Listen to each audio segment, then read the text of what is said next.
In the summer heat of 1847, along the lonely road between Charleston and Columbia, something terrifying was happening.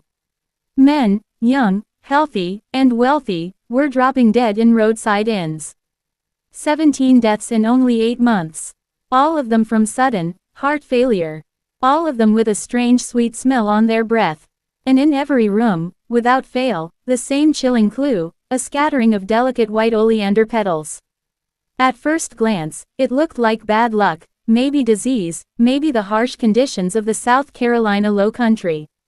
But when an insurance investigator named Samuel Hartwell started pulling on the threads, he uncovered something darker, something that would change Charleston society forever.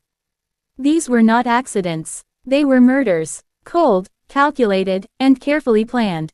And behind them stood the most unlikely of killers. A woman who wore silk dresses, quoted scripture, and smiled sweetly as she poured poison tea. This is the story of Lavinia Fisher, the woman history remembers as America's first female serial killer. Setting the stage, Charleston, 1847. To understand how this horror unfolded, you need to picture Charleston in the mid-1800s.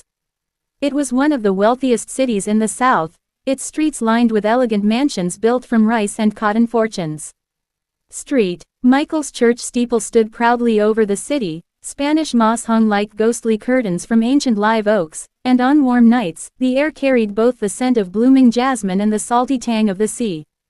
But beneath the beauty, Charleston had shadows. It was a city built on slavery, where whispers of scandal could ruin entire families, and where appearances mattered more than truth. The elite lived by strict codes. Women were expected to be pure and ornamental, their main roles being marriage, social grace, and the management of households. Men carried the burdens of business and politics. On the roads leading out of Charleston, however, social rules offered little protection. The Charleston to Columbia road cut through dense pine forests, swamps alive with mosquitoes and alligators, and stretches so desolate that a man could vanish without a trace. Travelers carried money, documents, and valuables, making them easy targets for bandits, or worse. Inns and boarding houses dotted the route, offering food, shelter, and rest to weary merchants. But not all inns were safe. Some hid dangers far more sinister than highwaymen. The insurance puzzle. Samuel Hartwell was 34 years old when he arrived in Charleston. He worked for the Mutual Assurance Company of Virginia, and he had a reputation for solving the unsolvable. A Harvard-educated investigator, Hartwell was methodical, relentless, and not the type to accept easy answers. At first, these deaths seemed routine. After all, life was fragile in the South Carolina low country. Yellow fever, malaria, and cholera killed hundreds every year. Middle-aged men on long journeys often dropped dead from exhaustion or heat stroke. Local authorities dismissed the deaths as natural causes. But Hartwell noticed patterns. Every victim was a businessman, aged 25 to 50, apparently healthy. Each had purchased a life insurance policy just months before dying. Every single one of those policies had been sold by the same traveling insurance agent, a woman who seemed to vanish as quickly as she appeared. And most chilling of all, nearly every victim died at the same inn. That inn was the 6-Mile Wayfarer House, located 6 miles north of Charleston, on the road to Columbia. The 6-Mile Wayfarer House. At first glance, the inn looked like the very picture of Southern hospitality. A Georgian-style building with white columns, wide porches designed to catch the breeze, and elegant furnishings inside. Persian rugs, crystal chandeliers, imported furniture. It was far nicer than most roadside stops. Travelers leaving Charleston were glad to find it. The inn was owned by John and Lavinia Fisher, who claimed to have bought it with an inheritance. But locals whispered that the Fishers had access to more money than any ordinary innkeepers should. The truth was simple: the 6-Mile Wayfarer House was a trap. Enter Lavinia Fisher. To understand how this trap worked, you have to know Lavinia. At 26, she was strikingly beautiful, tall for a woman of her era, with copper-colored hair that gleamed in sunlight, piercing green eyes, and flawless skin.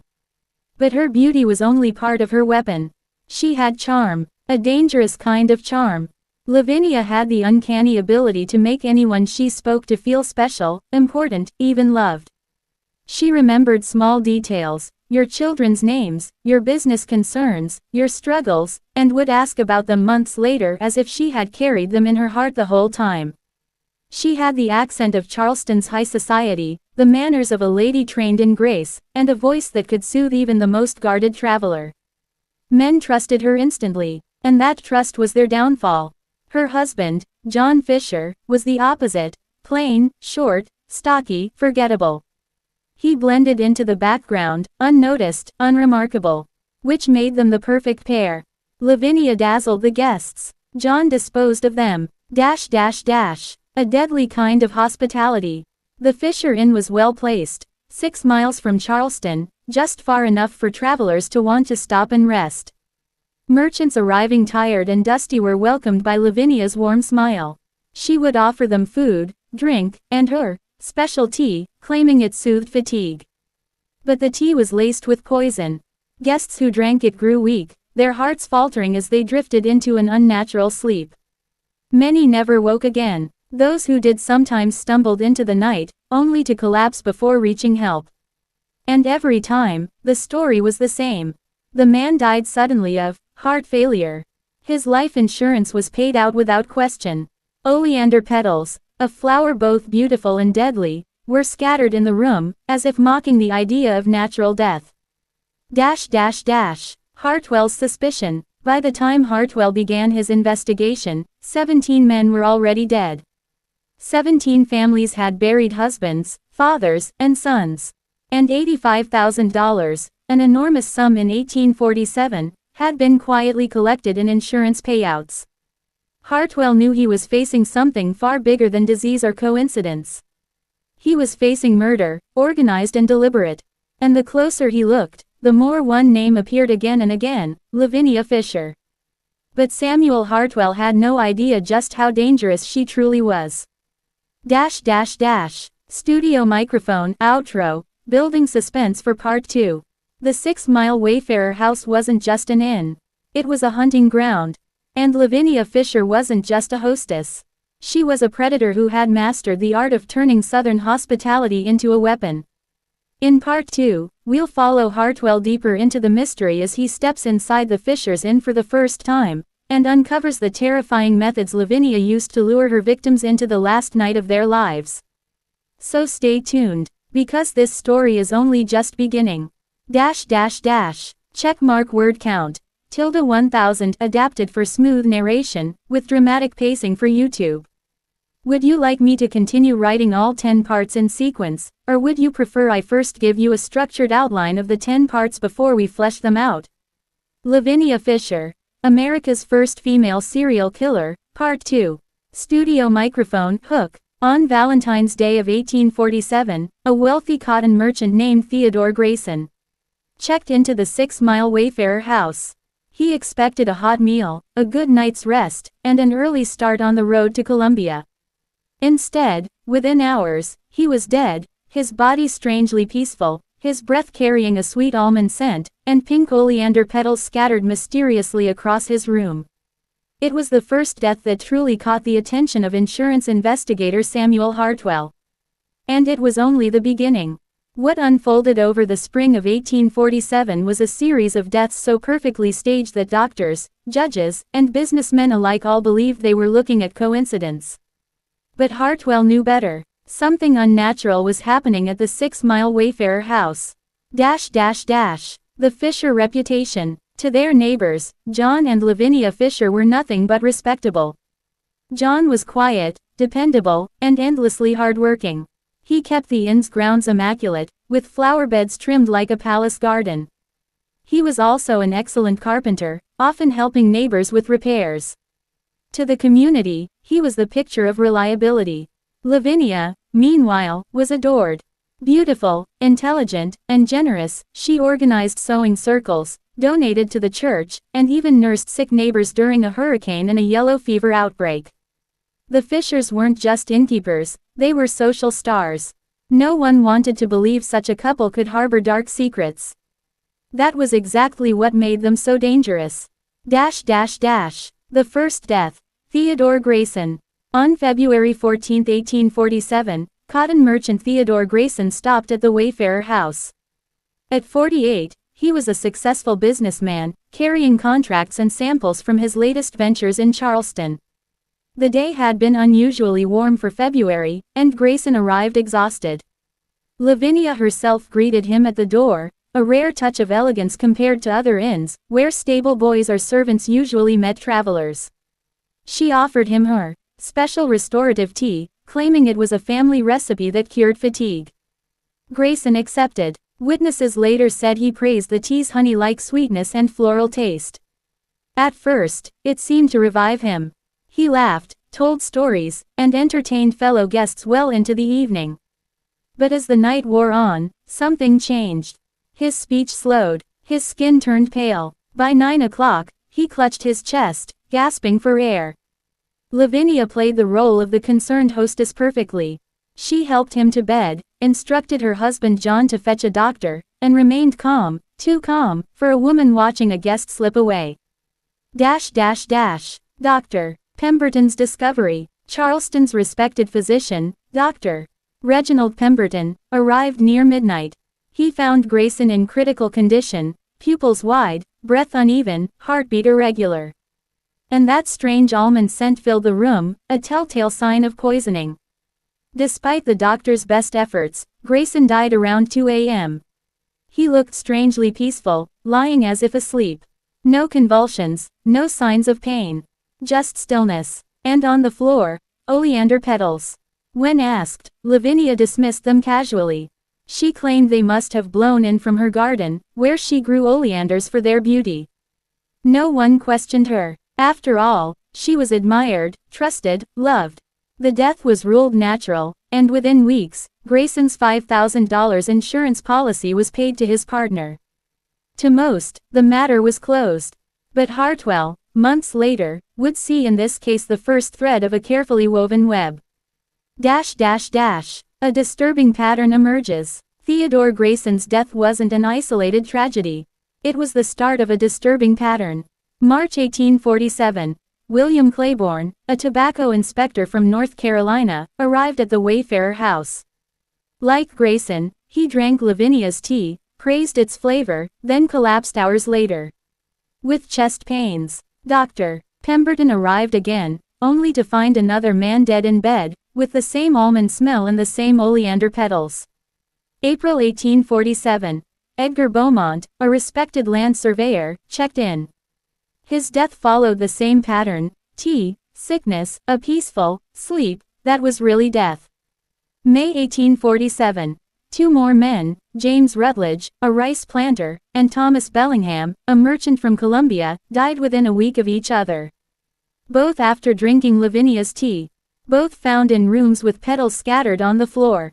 By spring's end, 5 men had died in the exact same way. Whispers and denial. Locals began to whisper about the inn. Some said it was cursed. Others thought the land was haunted. But none dared accuse the Fishers. After all, Lavinia was a pillar of the community, a woman who read scripture at socials, who cared for the sick, who gave generously to her church. How could someone like that be a murderer? The community chose superstition over suspicion. They told stories about restless spirits, bad luck, or the dangers of the swamp air. Anything but the truth. The perfect cover. This was the genius of Lavinia Fisher. She hid her crimes behind a mask of charm and charity. While men died under her roof, she donated to the Methodist Church, hosted sewing circles, and dazzled Charleston's elite with her intelligence and beauty. Even Drive Pemberton, who noticed the repeated similarities, convinced himself it must be coincidence. After all, strange patterns sometimes happen in medicine. And who would ever accuse the gracious Lavinia Fisher of murder? Only Samuel Hartwell would see through the illusion. Hartwell takes notice. When Hartwell reviewed the cases months later, he saw what no one else wanted to see. 5 men dead in just 4 months. All healthy, all traveling alone, all insured. All had stopped at the 6-mile Wayfarer house. All had drunk Lavinia's tea. And each time, the insurance payouts went through without resistance. Hartwell knew coincidence didn't kill 5 men in the same way. He was certain someone was orchestrating a systematic murder campaign. And he was beginning to suspect who. Studio microphone, outro, suspense for part 3. The bodies were piling up, and Charleston society was still blind to the danger. But Hartwell wasn't. He was following the trail, and every clue led back to the 6-mile Wayfarer house, and to Lavinia Fisher. In part 3, Hartwell begins his undercover investigation, stepping through the doors of the Fisher Inn himself. What he discovered inside would confirm his worst fears, and nearly cost him his life. Stay tuned. The story of America's first female serial killer is only getting darker. Lavinia Fisher, America's first female serial killer, Part 3. Studio microphone, hook. By the summer of 1847, the death toll along the Charleston to Columbia Road had become impossible to ignore. Merchants, planters, and overseers were dying in the same mysterious way, alone, far from family, and always after being served something special at roadside inns. But what made these deaths truly chilling wasn't just the growing body count. It was the discovery that the same beautiful woman kept appearing at the center of it all. She wasn't only an innkeeper's wife. She was also an insurance agent, selling large policies to men who would be dead within months. Her name was Laura Ferguson on the documents. But to Samuel Hartwell, the sharp-eyed insurance investigator following the trail, it was clear, Laura Ferguson and Lavinia Fisher were one and the same. And now, to prove it, Hartwell was preparing to walk straight into her trap. The illusion of respectability. Charleston society loved John and Lavinia Fisher. John was the dependable husband, the kind of man who fixed broken fences, built barns, and repaired wagons without asking for payment. He was known for his carpentry skills and his tireless generosity. Neighbors described him as trustworthy, loyal, and deeply religious. Lavinia was his perfect complement. Graceful, intelligent, beautiful. She dazzled in church socials and sewing circles, donated to the poor, and charmed everyone she met. Together, they looked like the perfect Southern couple, embodying everything respectable society admired. This flawless reputation gave them the perfect cover. Nobody wanted to suspect people so beloved of being cold-blooded killers. The insurance trail. But Hartwell wasn't blinded by charm. His investigation had uncovered a disturbing connection. Nearly every victim had purchased life insurance within 6 months of their death. The agent on those policies? A mysterious widow named Laura Ferguson. On paper, Ferguson was a hard-working woman from Augusta who had entered the insurance trade after her husband's tragic carriage accident. In less than 2 years, she had sold policies worth more than $200,000, a staggering amount for the time. Her success rate was unmatched. Men signed contracts after a single meeting, convinced by her warmth and knowledge. But Hartwell noticed something others missed. Ferguson's clients were always wealthy traveling businessmen. Many died suddenly within months of buying their policies. And their descriptions of Ferguson matched exactly the descriptions of Lavinia Fisher. Tall, strikingly beautiful, auburn hair, green eyes, a voice that carried music in its tone, and an uncanny memory for personal details. The truth hit Hartwell like a thunderclap.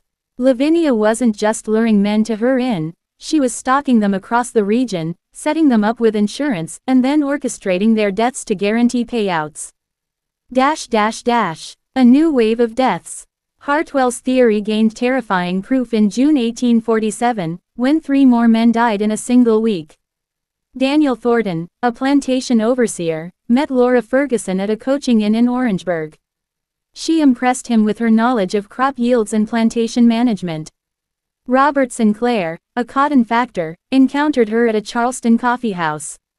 She knew the latest market numbers and spoke about cotton futures like a professional trader. George Pemberton, a tobacco merchant, met her in a Columbia tavern. Somehow, she spoke fluently about the curing process of tobacco leaves, a detail only insiders would know. All 3 men bought large insurance policies. All 3 died while traveling. Each death had the same signs: sudden collapse, almond-scented breath, and oleander petals scattered around the body.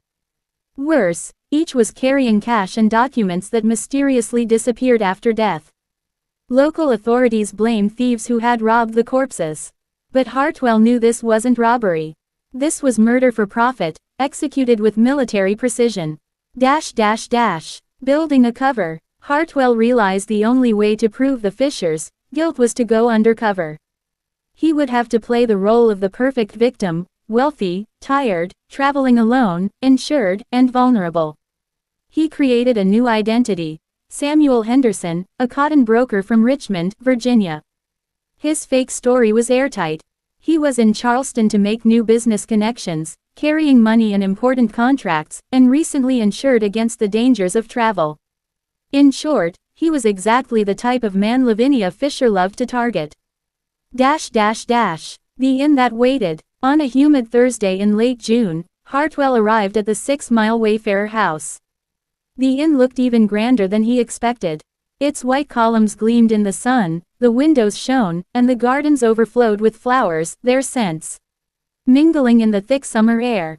For a roadside inn, it was suspiciously luxurious: Persian rugs, crystal chandeliers, imported furniture. Where had the Fishers gotten the money for all this? Hartwell didn't need to guess. He already knew the answer. Dead men's pockets had paid for it all. Meeting Lavinia. Then she appeared. Lavinia Fisher greeted him at the door. And in that instant, Hartwell understood how so many men had fallen into her web. She was stunning, tall, graceful, her auburn hair catching the light like polished copper, her green eyes locking onto his with unsettling intensity. But her beauty wasn't what chilled him most. It was her presence. She made him feel, even knowing who she was, like he was the most important man in the world. Her voice was warm, her smile effortless, her words perfectly chosen. She seemed to already know him, already care for him. Hartwell knew it was an act, but the power of it was undeniable. This was the true weapon Lavinia Fisher wielded. Not knives, not guns, but charm. Charm laced with poison. The trap begins. Lavinia welcomed Mr. Henderson into her inn. She asked about his travels, sympathized with his fatigue, and, of course, offered her famous restorative tea. Hartwell hesitated. This was the moment. The tea had killed so many before him. To drink it would mean stepping fully into her trap. But if he refused, she might grow suspicious, and his entire plan could collapse. So he accepted the delicate china cup, decorated with tiny roses. He lifted it to his lips, knowing he held death in his hands. Studio microphone, outro, suspense for part 4. As the warm liquid passed his tongue, Hartwell's mind raced. Would the poison work on him as it had on the others? Could he resist long enough to gather the evidence he needed? Or would he become just another victim of Lavinia Fisher's deadly hospitality?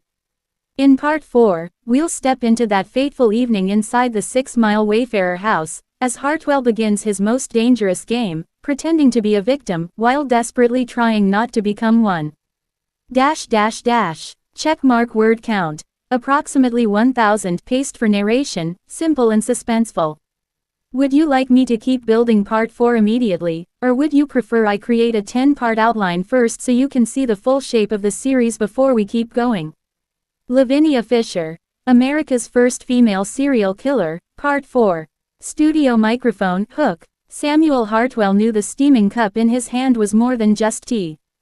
For years, travelers had sipped this same fragrant drink, never realizing it carried death in every swallow. Now, posing as cotton broker, Samuel Henderson, he was staring at the very trap that had already claimed so many lives. He lifted the cup, smiled politely at his hostess, and took a slow sip. Would it kill him, or could he survive long enough to expose Lavinia Fisher's murderous empire? The poison tea. The tea was sweet, laced with honey, and faintly floral. But beneath that pleasant taste lurked something sharper, an almond-like bitterness Hartwell instantly recognized. Oleander. A deadly poison, common in the South, often used in small amounts to kill pests or unwanted animals. In larger doses, it killed men just as easily. Hartwell allowed himself only the tiniest sip, just enough to keep up the act. He would later find a way to dispose of the rest. But he made sure his expression never wavered. "This is excellent," he told Lavinia with a smile. Her green eyes sparkled as though she had already won. The perfect hostess. Lavinia sat across from him, asking warm, gentle questions. She wanted to know about his family, back in Richmond, the cotton markets he worked in, the plantations he dealt with. She listened carefully, leaning forward as if his words mattered more than anything in the world. Hartwell realized she was not just charming, she was studying him. Testing him, looking for weaknesses. Every tilt of her head, every sympathetic smile, was calculated. She wanted him to trust her completely. And it was easy to see how so many men had fallen. The husband arrives. A few minutes later, John Fisher entered the room. He was the opposite of his wife, broad-shouldered, heavy-browed, a man whose presence carried weight. His smile was friendly, but his eyes were cold and watchful. "Mr. Henderson," he said, shaking Hartwell's hand firmly. "My wife tells me you've been traveling a long way. Please, stay with us tonight. We'll make sure you have everything you need." Hartwell nodded. "You're most kind." Behind the polite words, he felt the walls of the trap closing in. The chamber. Lavinia led Hartwell upstairs to his room. It was richly furnished for a roadside inn, embroidered curtains, thick carpets, polished wood furniture. On the nightstand sat another cup, steaming faintly. She encouraged him to drink more tea, to help him rest. Hartwell thanked her and waited until she left before carefully pouring the liquid into a potted plant by the window. Within minutes, the leaves began to curl and blacken. The poison was real. He made quick notes in a small journal he had hidden in his belongings. This would be vital evidence later. But first, he had to survive the night. The walls have ears. As the inn grew quiet, Hartwell pretended to sleep. From behind the thin wooden walls, he heard whispers. A man's voice, John Fisher. A woman's laughter, Lavinia. Their words drifted up through cracks in the floorboards. "Is he alone?" John asked. "Yes," Lavinia answered softly. "No wife, no children here. His family is far away. And insured, of course. I made sure of that months ago." Hartwell's blood ran cold. They were confirming everything he suspected. The midnight visit. Sometime past midnight, footsteps creaked outside his door. The knob turned slightly, then stopped. He heard low voices. "Not yet," Lavinia whispered. "Let him sleep." The door clicked shut again. Hartwell lay perfectly still, forcing his breathing to remain slow and steady. He knew they were watching him, waiting for the poison to do its work. The false sleep. By dawn, he rose quietly, splashing his face with cold water. He needed to keep playing the role of the weary traveler, but he also had to stay one step ahead. At breakfast, Lavinia and John greeted him with warm smiles. She served him porridge with a small pitcher of cream, her hands graceful as ever. But the sweet smell of almonds clung to the cream. Once again, Hartwell pretended to eat, subtly letting the poisoned food slip into a cloth napkin. He had to maintain the illusion. If they suspected he wasn't falling for their tricks, they would turn to more violent methods. Gathering evidence. Throughout the day, Hartwell took careful notes whenever he could. He described the tea, the poisoned food, the overheard conversations. He even managed to collect a few withered oleander petals from the garden, tucking them into his journal as proof. But evidence alone wouldn't be enough.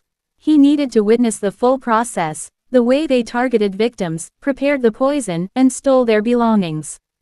For that, he had to stay longer. Which meant putting himself in even greater danger. The charm offensive. As the day wore on, Lavinia redoubled her charm. She sat with him in the parlor, asking about his investments. She praised his supposed wisdom and spoke warmly about his family in Richmond, though of course none of it was real. At one point, she leaned close and whispered, "So many men like you travel alone. It's dangerous out there. You should be more careful." Her words were both caring and chilling. A warning disguised as concern. Hartwell smiled back, playing his role to perfection. But inside, He knew she was already plotting the moment of his death. The waiting game. That evening, John insisted Hartwell join him in the stables to look at a fine horse he had recently acquired. It was a clever move, isolating him, testing him, perhaps even preparing the ground for robbery. But Hartwell kept his wits sharp, nodding and complimenting the horse while keeping a close eye on John's movements. Back inside, Lavinia served him yet another drink before bed. Once again, the faint almond scent betrayed it. Once again, he pretended to sip. By now, his nerves were stretched thin. How many nights could he keep up this act before they grew suspicious? The smile of death. As he prepared to sleep, that second night, Lavinia lingered at his door. "Rest well, Mr. Henderson," she said softly. Her lips curved in a perfect smile, but her eyes gleamed with something darker. For the first time, Hartwell felt a shiver of real fear. She was no longer just testing him. She was planning, calculating, waiting for the right moment to strike. And he was trapped inside her house of death. Studio microphone, outro, suspense for part 5. The trap was closing tighter. Poisoned food, poisoned drink, and whispers in the night, all while Lavinia's smile never faltered. How long could Hartwell play the role of her next victim without becoming one? In part 5, we'll step into the darkest hours at the 6-Mile Wayfarer house, when Hartwell comes face to face with the true machinery of the Fishers' murderous empire. Checkmark word count. Approximately 1010. Paste for narration, easy, suspenseful. Do you want me to keep rolling with part 5 right away, or would you prefer I draft a quick outline of all 10 parts so you know exactly where the story is heading before we continue? Lavinia Fisher, America's First Female Serial Killer, Part 5. Studio microphone, hook. The 6-Mile Wayfarer house looked peaceful from the outside, white columns glowing in the moonlight, roses blooming in the garden, the air heavy with summer fragrance. But inside, Samuel Hartwell knew it was a death trap. He had survived 2 nights by pretending to drink Lavinia Fisher's poison tea. He had smiled, played the part of the friendly traveler, and secretly written down evidence. But on the 3rd night, the game would change. The whispering at midnight. Hartwell lay in bed, his eyes closed, his body stiff with tension. He heard footsteps in the hallway, soft at first, then stopping right outside his door. The knob turned slowly. Through the crack, he saw candlelight flicker. Lavinia's voice drifted through the darkness. "Is he asleep?" she whispered. "Yes," John's deep voice replied. "Tonight we finish it." The door shut again. Footsteps faded. Hartwell's pulse pounded in his ears. They weren't going to wait for poison anymore. Tonight, they planned something different.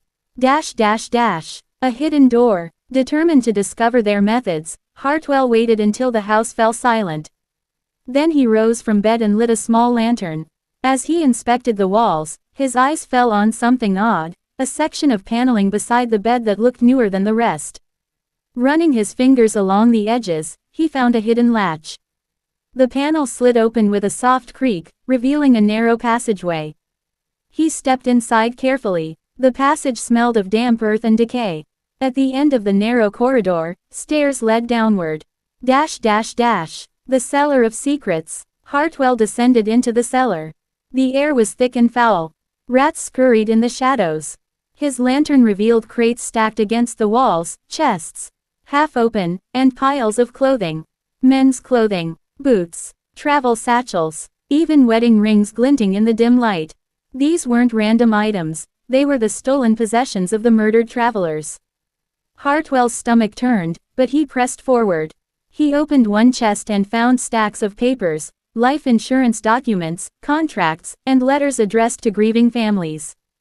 It was undeniable proof. The pit. At the far end of the cellar, something even more horrific awaited him. A large wooden trapdoor lay in the dirt floor. The hinges were worn, the edges stained dark. Hartwell pulled it open slowly. The stench that rose up nearly made him gag. Below was a pit, deep and wide, filled with bones. Human bones. Skulls staring upward with empty sockets, ribs and limbs tangled together in grotesque piles.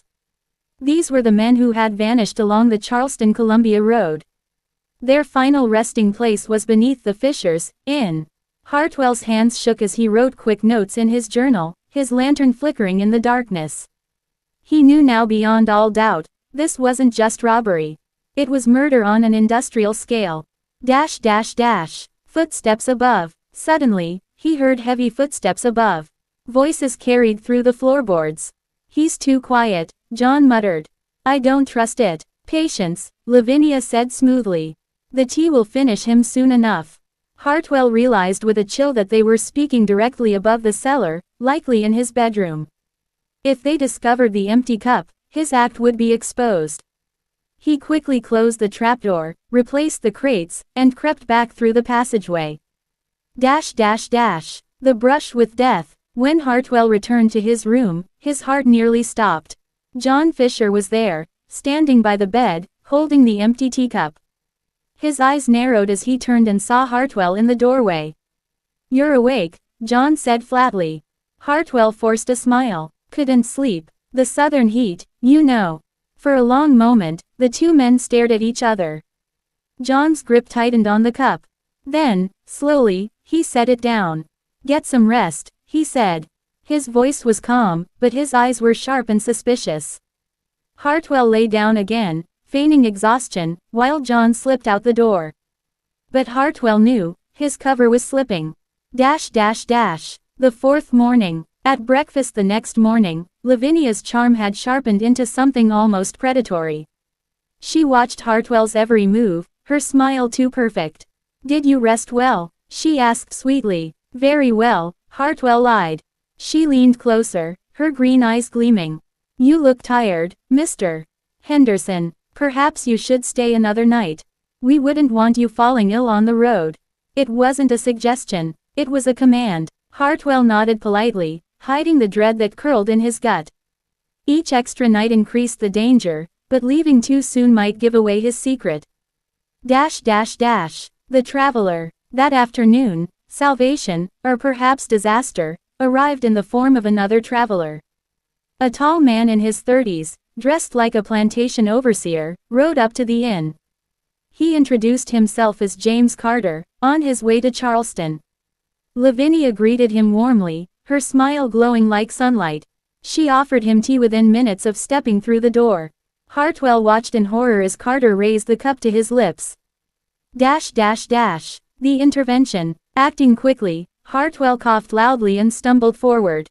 "Careful, my friend," he said, pretending clumsiness. "That tea is stronger than it looks." He bumped Carter's arm just enough to spill some of the drink onto the floor. Lavinia's expression flickered, just for a moment, with pure fury before her smile returned. Carter laughed awkwardly. "Well, I suppose I'll wait until it cools." Hartwell had bought him time, but also risked exposing himself. Dash dash dash. The deadly smile. That evening, Hartwell overheard a chilling exchange between John and Lavinia. "He suspects," John growled.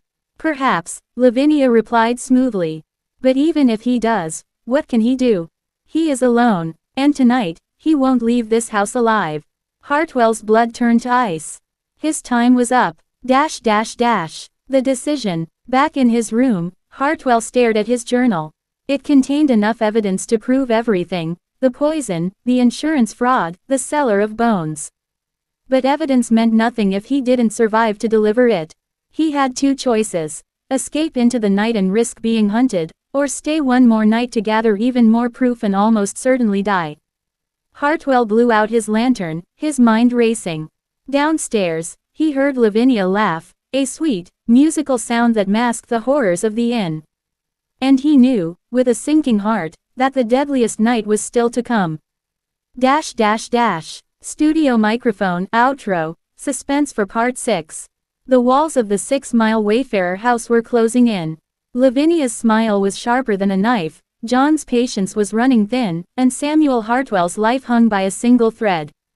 In part 6, we'll follow Hartwell into the darkest night of his investigation, when the Fishers finally move to strike, and the true nightmare inside the inn is unleashed. Dash dash dash. Checkmark word count. approximately 1020, simple, suspenseful, built for narration. Do you want me to move straight into part 6 next, or would you like me to give you a brief summary outline of all the upcoming parts, 6 to 10, so you know the arc of the story before we dive in? Lavinia Fisher, America's First Female Serial Killer, Part 6. Studio microphone, hook. Samuel Hartwell knew the end was near. He had seen the cellar filled with bones. He had heard Lavinia whisper of murder. And now, the Fishers were no longer hiding their intentions. Tonight, they would kill him. The trap tightens. The 6th evening in the 6-mile Wayfarer house began with a storm. Rain hammered the roof, wind rattled the shutters, and thunder rolled like distant cannon fire. Lavinia welcomed the weather with delight. A perfect night to stay indoors, she said, her green eyes glowing in the candlelight. Hartwell sat stiffly at the dinner table, pushing food around his plate. He could feel John Fisher's stare like a knife at his back. "Mr. Henderson," John said, his voice heavy. "You've been with us for several nights. Don't you think it's time you repaid our hospitality?" Hartwell forced a polite smile. "Of course, I plan to settle my account tomorrow before I depart." But deep inside, he knew there would be no tomorrow, unless he acted. The other guest. Across the table, James Carter, the traveler who had arrived the day before, laughed and lifted his cup. "Your wife's cooking is worth every penny, sir." He had no idea of the danger. His trust in the Fishers was absolute, and every time he smiled at Lavinia, she returned it with a softness that seemed almost genuine. Hartwell wanted to scream at him, to drag him out into the storm, but one wrong word would expose his cover. Instead, he said nothing, waiting for the night to unfold. A warning in the dark. Later, as the men retired to their rooms, Hartwell pulled Carter aside.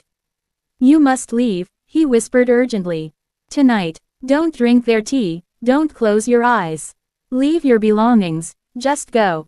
Carter frowned. "Why? What are you talking about?" "Because if you stay, you'll never see Charleston." Carter chuckled nervously. "You've had too much rum, friend." He shook his head and left Hartwell standing in the hallway, despair flooding his chest. Lavinia's visit. Around midnight, the door to Hartwell's room creaked open. Lavinia entered, carrying a single candle. She wore a white gown that glowed in the flickering light. Her dark hair fell loose around her shoulders, her eyes gleaming with a mixture of allure and menace. "You're restless," she said softly. "I hear you pacing at night." Hartwell swallowed hard. "Storms make me uneasy." She stepped closer, setting the candle on the table. "You don't trust me, do you?" He forced a smile. "On the contrary, you've been the kindest hostess." Her lips curved into a cold smile. "Kind, perhaps, but kindness doesn't keep a house. Kindness doesn't pay debts." She leaned down until her face was inches from his. Her voice dropped to a whisper. "Kindness doesn't bury the dead." Then she straightened, blew out the candle, and slipped silently into the hall. The attempt. Moments later, Hartwell heard movement in the walls. The hidden panel beside his bed began to slide open. Through the crack, he saw John Fisher's silhouette, massive, hulking, holding a rope. In an instant, Hartwell snatched his lantern and smashed it against the wall. Flames leapt upward, smoke filling the room. John cursed and retreated, slamming the panel shut. Hartwell kicked open his door and stumbled into the hall, coughing. Lavinia was there, already holding a bucket of water as if she had expected the fire. Her face twisted with fury. "You fool," she hissed. "Do you think anyone will believe you? You're just another drifter. When you vanish, no one will ask why." But Hartwell shoved past her, racing down the stairs. The escape fails. Outside, the storm raged. Rain lashed against his face as he sprinted across the yard. He reached the stable, saddled his horse with trembling hands, and mounted. But before he could ride, shadows moved in the darkness. Men, half a dozen of them, emerged from the trees. Rough men with clubs and knives, allies of the Fishers. "Going somewhere," one of them sneered. Hartwell whipped his reins, but the men closed in. His horse reared, bolts of lightning splitting the sky. He slashed with his riding crop, broke through their circle, and galloped into the storm. Behind him, he heard Lavinia's voice scream his false name. "Henderson, run while you can, you'll never escape us." The return. Hours later, soaked to the bone, Hartwell hid beneath an old oak tree miles from the inn. His horse trembled, exhausted. He clutched his journal to his chest.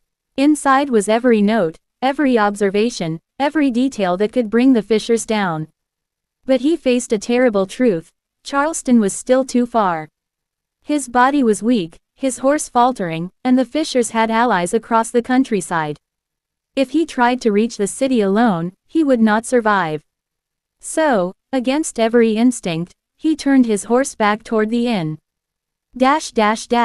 The bargain. When he returned at dawn, the Fishers were waiting. John stood on the porch, arms crossed, face grim. Lavinia beside him, smiling like a queen welcoming a returning knight. "You came back," she said. "How interesting." Hartwell dismounted slowly. "I want no trouble. I only seek shelter from the storm." John's eyes narrowed. "After last night." But Lavinia touched her husband's arm. "Let him stay. If he runs again, the road will finish him before we need to lift a hand." She turned to Hartwell, her smile sharp as glass. "Welcome home, Mr. Henderson. The house of death." That morning, Hartwell saw things he hadn't before. In the daylight, the 6-mile Wayfarer house looked less like a home and more like a fortress. Men loitered in the yard, sharpening knives. Women carried food and supplies, their eyes hard and unfriendly. This was no simple inn. It was a criminal empire, and the Fishers were its rulers. And Hartwell, trapped once again inside its walls, was running out of time. Carter's fate. That night, James Carter drank Lavinia's tea. Hartwell tried to intervene, but Carter only laughed at his warnings. Within an hour, Carter collapsed, clutching his stomach, gasping for breath. Hartwell knelt beside him, helpless, as Lavinia looked on. Her voice was calm, almost soothing. "See what kindness brings, Mr. Henderson. A quick death. Easier than the others." Carter's body went still. The room was silent except for the storm outside. Hartwell looked up at Lavinia, and for the first time, saw her not as a woman, not as a hostess, but as death itself. Studio microphone, outro, suspense for part 7. One guest was dead, another was trapped, and the walls of the 6-mile Wayfarer house grew darker with every storm. In part 7, we'll follow Samuel Hartwell as he uncovers the final secrets of the Fishers, empire, and witnesses horrors too great for words. Checkmark word count. Approximately 1025 tense, descriptive, and building toward the climax in later parts.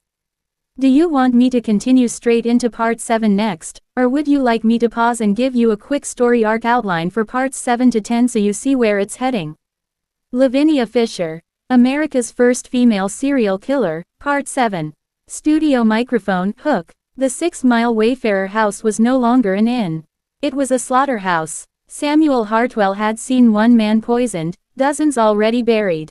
And he knew, if he failed to act, he would join them. But the deeper he looked, the more he realized the Fishers were not alone. Their reach stretched far beyond the inn, into the very heart of Charleston. The hollow morning. After Carter's death, the Fishers treated the body like garbage. John dragged it through a side door, while Lavinia hummed softly, sweeping the floor as if nothing had happened. Hartwell followed, heart pounding, and through a crack in the cellar door, he saw Carter's corpse tossed onto a pile of bones. Dozens of bones. Skulls, ribs, femurs, stained yellow with time, gnawed by rats. The cellar was no secret grave. It was a mass grave. Hartwell staggered back, bile rising in his throat. The horror of it was worse than he had imagined.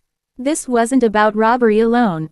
This was about power. The band of murderers. That afternoon, Hartwell pretended to rest in his room.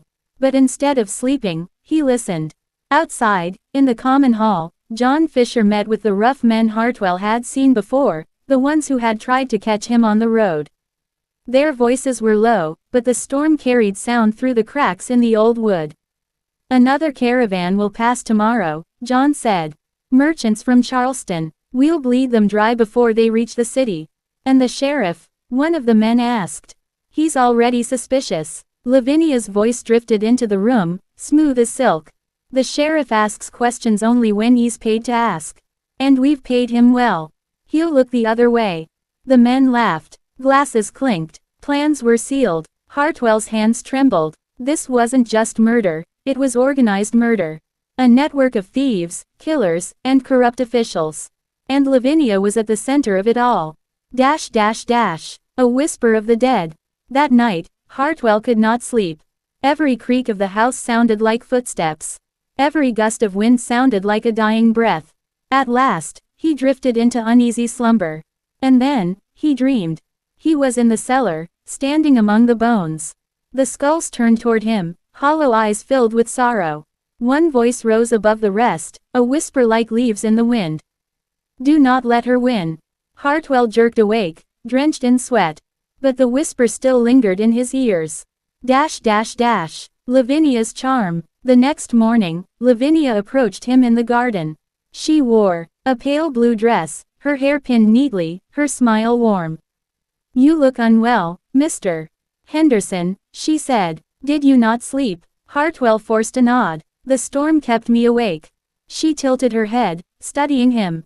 Storms, yes, they rattle the weak. But you're not weak, are you? Her voice was honey, but her eyes were knives. Then she leaned closer, lowering her voice. I know what you've seen. Hartwell's breath caught. She smiled sweetly, as if she'd confessed nothing. But I also know you won't speak of it. Because men who speak too much, don't live long. She brushed past him, her perfume mingling with the morning air. Hartwell stood frozen, his blood cold. She knew. She had always known. A new prisoner. That evening, the gang returned with 2 captives, travelers bound with rope, their faces bruised. One was a woman, young, her dress torn from struggle. The other, a middle-aged man, his eyes defiant even through pain. The Fishers locked them in the cellar. Hartwell's stomach turned. It was one thing to see bones. It was another to see the living, breathing souls who would soon join them. That night, he crept to the cellar door. Through the cracks, he whispered. Stay quiet, I'll find a way to help. The man inside lifted his head. Who are you? A friend, Hartwell whispered. Hold on. But footsteps thundered behind him. John Fisher's voice growled, and what are you doing down here, Henderson? Confrontation. Hartwell turned slowly, his mind racing. I thought I heard something, he said calmly. A rat, perhaps. I didn't wish to disturb your rest. John stepped closer, towering over him. You think you're clever, don't you? Always listening, always watching. My wife says you're different from the others. His eyes narrowed to slits. Different doesn't last long around here. Before Hartwell could reply, Lavinia appeared at the top of the stairs. Enough, John, she said. Mr. Henderson is our guest. Let him be. Her voice was soft, but her gaze burned into Hartwell like fire. John growled, but obeyed. He shoved past Hartwell and disappeared into the dark. Lavinia lingered. You've survived longer than most, she said. I almost admire it. Then her smile widened. Almost. Desperation. Hartwell returned to his room, his heart racing. He knew he was out of time. If he did nothing, the captives would die. If he acted too soon, he would die with them. He opened his journal, scribbling every detail he had seen. He wrote of the bones, the prisoners, the corrupt sheriff, the network of killers. If he died, at least the truth might survive. But as he wrote, the whisper from his dream returned. Do not let her win. Hartwell closed the journal, clenched his fists, and made his choice. The attempt to save. Near midnight, he crept down the stairs, a stolen knife tucked into his belt. The inn was silent, only the storm outside stirred the air. At the cellar door, he pressed his ear against the wood. Inside, the captive stirred. I'm here, he whispered. I'll get you out. He slid the knife into the lock, twisting, forcing, until. Click. The door creaked open. The young woman gasped with relief. The man stepped forward, grasping Hartwell's hand. Thank God. But before they could move, the shadows shifted behind him. A figure stood at the top of the stairs, candle in hand. Lavinia. Her smile glowed in the candlelight, cold and triumphant. Well, she whispered, isn't this touching? Studio microphone, outro, suspense for part 8. The captives were within his grasp, but now Lavinia had caught him red-handed. In part 8, we'll see if Samuel Hartwell can survive her wrath, or if the Wayfarer house finally claims him as its next victim. Checkmark word count. Approximately 1020 balanced. Suspense, horror, and historic flavor, escalating toward the climax. Do you want me to push part 8 darker, more ghostly and supernatural, or keep it mostly grounded in human horror and history? Lavinia Fisher. America's First Female Serial Killer, Part 8. Studio microphone, hook. The cellar door was open. The captives were free. But now, standing at the top of the stairs with her candle burning low, Lavinia Fisher had caught Samuel Hartwell red-handed. And in her smile, he saw something worse than death. The trap springs. Lavinia descended slowly, her pale dress brushing the steps, the flame flickering across her face. Well, she said softly. The mouse has teeth after all. Hartwell gripped his knife. His hands trembled, but he refused to back away. I won't let you kill them, he said. Lavinia's laughter echoed off the stone walls. Kill them? Oh, my dear, they're already dead. They just don't know it yet. The captives shrank back in terror. Hartwell stood his ground, and that was when John Fisher's heavy footsteps thundered above. The struggle. John stormed into the cellar, his face red with fury. You dare betray us, Henderson? Hartwell lunged, slashing with his knife. The blade caught John's arm, drawing blood. John roared like a bull and swung his fist. Hartwell staggered back, the knife clattering across the floor. Lavinia snatched it up and held it with ease, as if she had wielded blades her whole life. Do you see now? She whispered. Resistance only makes it worse. The captives whimpered, their ropes still biting into their wrists. Hartwell's chest heaved. He had one choice left, fight or die. A sudden rescue. Before John could strike again, a noise thundered above, hoofbeats on the road, torches flickering through the windows. Voices shouted, open in the name of the law. John froze. Lavinia's smile faltered. The sheriff's men had come. But Hartwell's relief turned to dread when Lavinia whispered, don't be fooled. They are ours. The cellar door burst open. Armed men poured inside. Not deputies, but the same highway bandits Hartwell had overheard days before. One of them sneered, what's the trouble, John? Guests misbehaving. The odds had turned again. Darkness in the cellar. The cellar filled with shadows, torches casting long shapes across the bone piles. The captives whimpered, begging for mercy. Hartwell pressed his back against the stone wall, searching desperately for a weapon. That was when his foot struck something, an old iron bar half buried beneath the bones. He lifted it just as John lunged. The iron connected with John's skull, sending him crashing to the ground. The room erupted into chaos. The ghostly intervention. As the fight raged, the air in the cellar grew cold. The torches flickered, the shadows deepened, and then, a whisper. Low, mournful, endless. Do not let her win. The bones stirred. Skulls rolled across the floor. A pale shape rose among them, a ghostly figure, its face hollow, its eyes glowing faint blue. The bandits staggered back, crossing themselves in terror. Lavinia alone did not flinch. She lifted her candle high, staring into the apparition. You have no power over me, she hissed.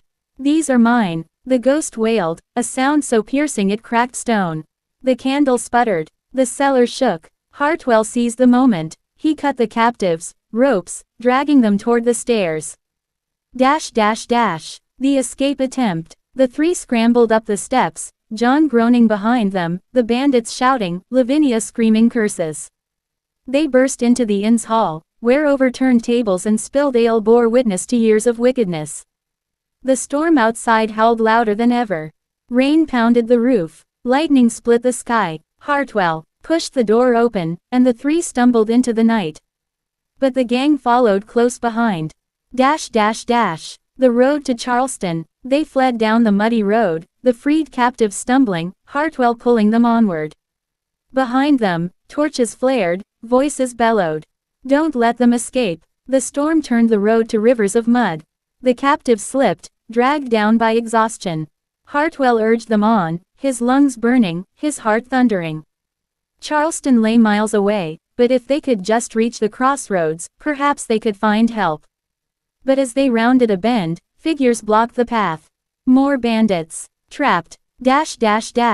Surrounded. Rain streamed down Lavinia's pale face as she approached, her candle now sheltered in a glass lantern. Somehow it had not gone out. Her dress clung to her frame, her eyes gleamed like coals. You cannot escape, she said calmly, though the storm raged around her. You were never meant to. The bandits tightened the circle. The captive sobbed, clutching Hartwell's arms. Hartwell raised the iron bar once more, though his arms shook with exhaustion. If you want me, he spat, you'll have to kill me. Lavinia's smile widened. Oh, she whispered, that was always the plan. The apparition returns. Before she could strike, the wind shifted. The storm fell silent for a heartbeat. And then the ghostly whisper returned. Do not let her win. Lightning split the sky. The apparition appeared once more, towering above the road, its hollow eyes fixed on Lavinia. The bandits screamed, dropping torches and fleeing into the trees. Even John stumbled back, clutching his wounded head. But Lavinia stood unmoving, her lantern burning bright. You belong to me, she snarled at the ghost. Every bone, every soul. I took them. I earned them. The ghost wailed, louder than before, and the lantern's glass shattered in Lavinia's hand. For the first time, fear flickered across her face. Hartwell's decision. The captives tugged at Hartwell's sleeve. Run. But Hartwell hesitated. He looked at Lavinia, frozen before the ghost, her face pale, her eyes wide. He could kill her now. End it. But something in him whispered otherwise. Killing her would make her a martyr to the darkness. She needed to be exposed, broken, not simply slain. He turned instead, dragging the captives through the rain, away from the chaos. Behind them, Lavinia's scream echoed into the storm. The long road ahead. They staggered through the night, every step a battle against mud, exhaustion, and fear. At last, as dawn broke over the marshes, the walls of Charleston rose in the distance. The city's bells rang faintly. The captives wept with relief. Hartwell, mud-streaked and hollow-eyed, turned once more to the road behind. The inn was hidden now, swallowed by distance and mist. But he knew it was not over. Lavinia Fisher still lived, and as long as she lived, the killings would not stop. Studio microphone, outro, suspense for part 9. Hartwell had escaped, for now. But Lavinia's reach stretched farther than he imagined. In part 9, Charleston itself will feel her shadow, and the law will finally turn its gaze on America's first female serial killer. Checkmark word count. Approximately 1030, balanced history plus supernatural horror plus survival tension. Do you want me to make part 9 the turning point where Lavinia is finally arrested, or should she still hold control over Charleston for a while longer before her downfall begins? Lavinia Fisher, America's first female serial killer, part 9.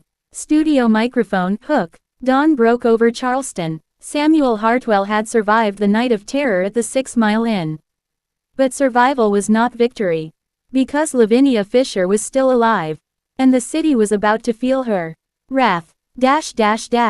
Whispers in Charleston. Hartwell staggered into Charleston with the freed captives. Their clothes were torn, their faces pale, and their eyes haunted. They begged the city guards to listen. Murders, one captive gasped. The inn, the Fishers, bodies in the cellar. The guards frowned. The Fishers were respected among some circles. Wealthy travelers often stayed at their inn. But then Hartwell stepped forward, blood still on his torn shirt. I saw it with my own eyes, he said. They've killed more men than I can count.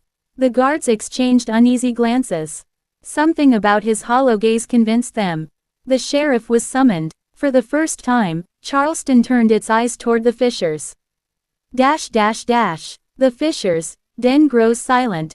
Back at the 6 Mile Inn, Lavinia stood in the wreckage of the previous night. Bones scattered across the cellar. John nursed his wounded head. Most of their bandit allies had fled into the swamps, frightened by the apparition's wail. The inn, once full of laughter, whiskey, and schemes, was silent. John spat blood onto the floor. They'll come for us. Lavinia's lips curled. Let them. Charleston is weak. The law bends to coin. And who do you think has more coin than we? Yet beneath her defiance, fear gnawed at her. For the first time in years, the dead had risen against her.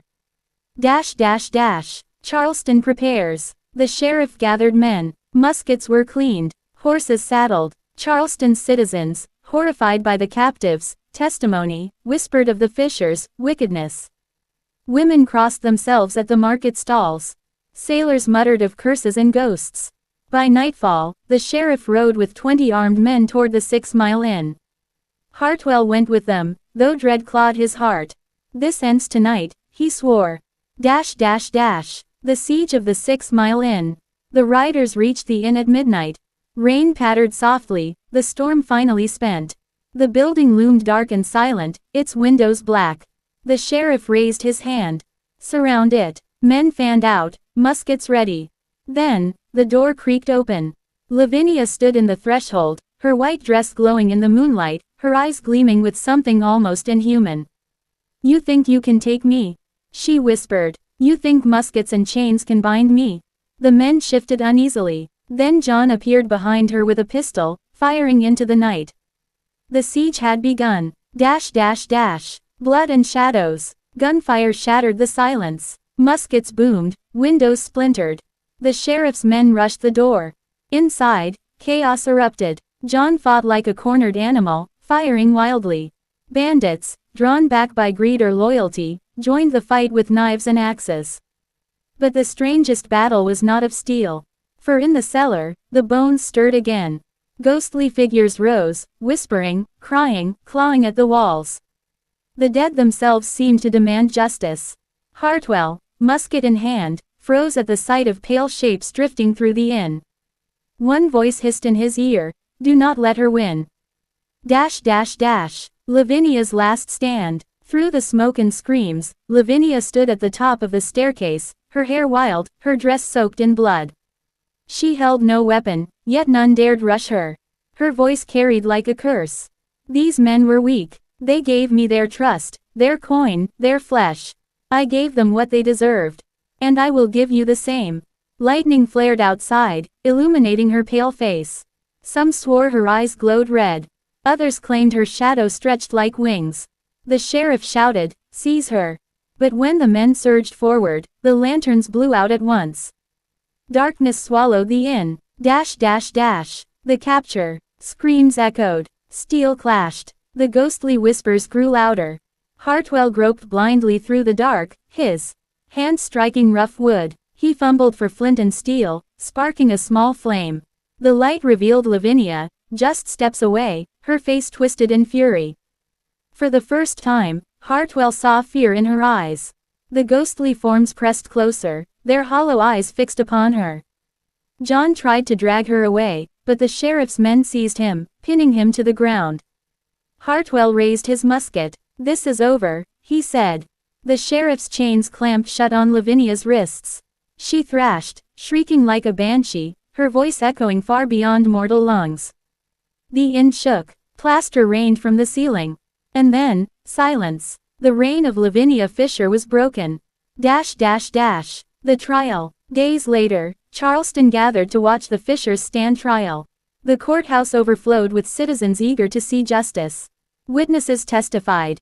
Travelers gone missing, bones found in the cellar, survivors describing poison tea and collapsing beds.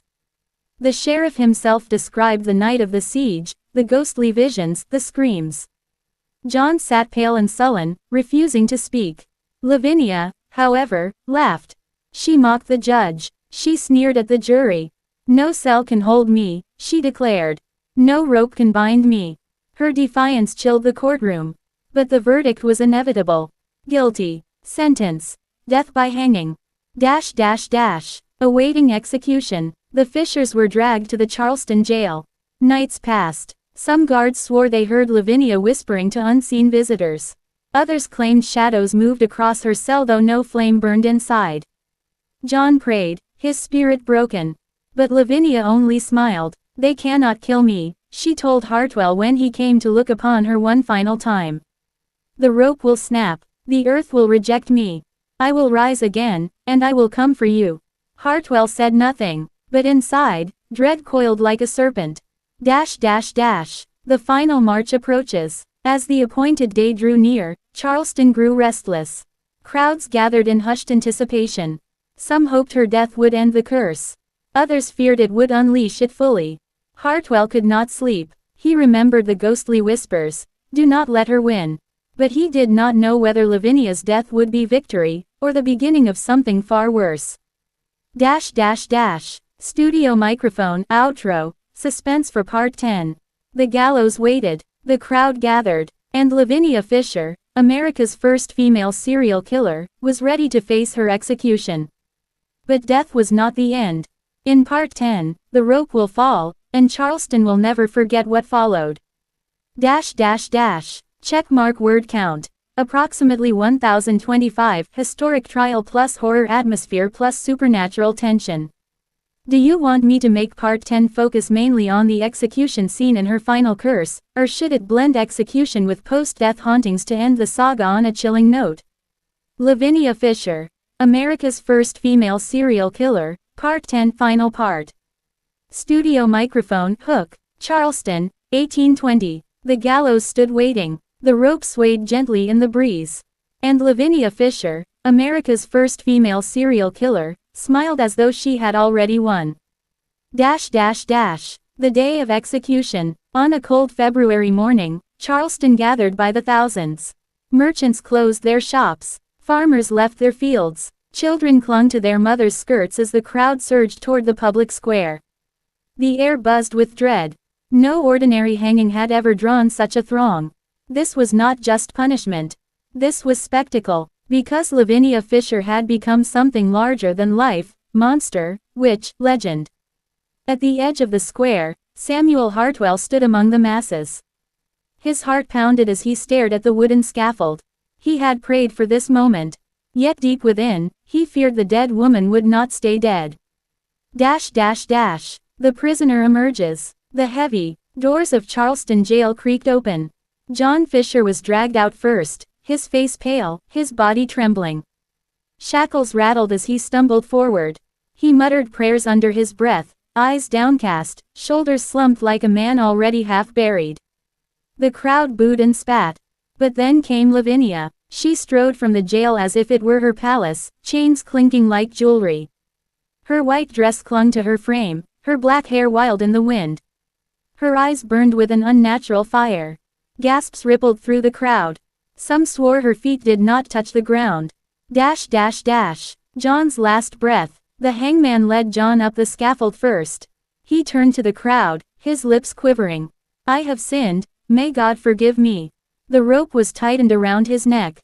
The preacher whispered a final blessing. The trapdoor fell. A sharp crack split the air. John Fisher's body swung lifeless in the wind. The crowd murmured prayers, crossing themselves. But all eyes shifted immediately to the woman who remained. Lavinia's defiance. The hangman beckoned Lavinia. She ascended the scaffold as if ascending a throne, her chains dragging like the train of a gown. The preacher stepped forward with his Bible. "Repent, child, seek God's mercy before your soul departs." Lavinia spat at his feet. "Mercy, from your God?" Her laughter chilled every heart. "It was not your God who gave me power. It was the screams of men who trusted me. Their bones sing louder than your hymns." The hangman tried to silence her, but she pulled free, glaring at the crowd. "You think killing me will end me?" she shrieked. "No, my curse will fall upon Charleston. I will walk again, and I will drag your sons and husbands into the grave with me." Children wailed. Women clutched their crosses. Even hardened sailors shivered. The final words. The rope was lowered. The noose was placed around her throat. The hangman asked if she had any last words. Lavinia threw back her head and laughed. If any of you have a message for hell, she shouted, give it to me, and I'll deliver it myself. The words echoed across the square, carried on the wind like a prophecy. The hangman pulled the lever. The trapdoor fell. Her body plunged. The rope snapped tight. And for a moment, just a moment, the crowd swore they heard laughter still. Dash dash dash. Aftermath. The crowd stood stunned, silent, as Lavinia's body swung beside her husband's. The preacher trembled as he whispered the final rites. The sheriff gave the order, and the bodies were cut down, coffins nailed shut before the sun had set. They were buried in the potter's field beyond Charleston, far from consecrated ground. But the people of Charleston never slept easy again. Dash dash dash. The haunting. Nights after her burial, whispers spread. Prison guards at Charleston jail swore they heard Lavinia's voice echoing through the halls, her laughter, her curses, her screams. Travelers passing the old 6 Mile Inn claimed to see a pale figure in white standing at the window, beckoning them inside. Some vanished on the road and were never seen again. Fisher's ghost, they said, did not rest. Even now, more than 2 centuries later, guides on Charleston's ghost tours speak of her. They tell of a woman in white, seen drifting near the old jail.